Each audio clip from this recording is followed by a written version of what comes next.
The People's Progressive Party government is complicit in corruption, according to the People's National Congress Reform.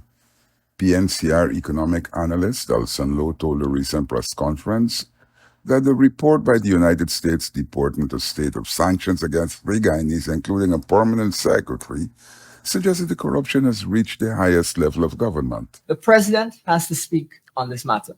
His silence is deafening. President Ali cannot have his puppet master Bar Jagdeo saying one thing while we as a nation are left to believe he is doing something else quietly.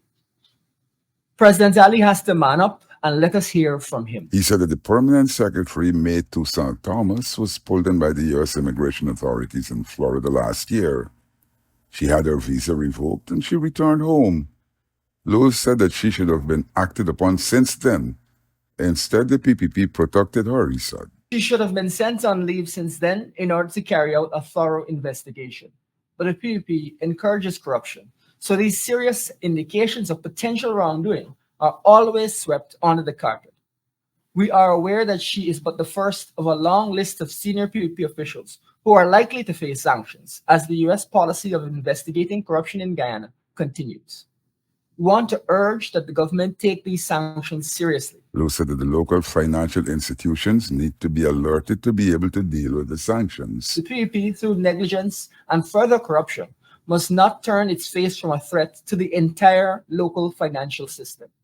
We need to carefully navigate this crisis without provoking further sanctions on any other financial institution. The report said that there was gold smuggling and bribery of high government officials to facilitate such smuggling.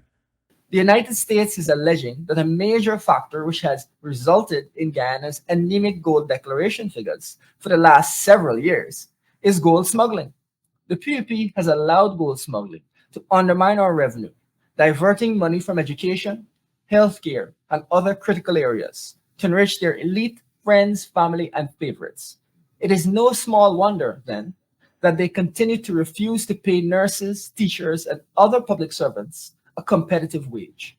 The high level of PPP corruption has serious implications for the security of our nation, both internally and at our border, and therefore the government's willingness to tackle corruption, unwillingness to tackle corruption, has placed the security of our nation in jeopardy.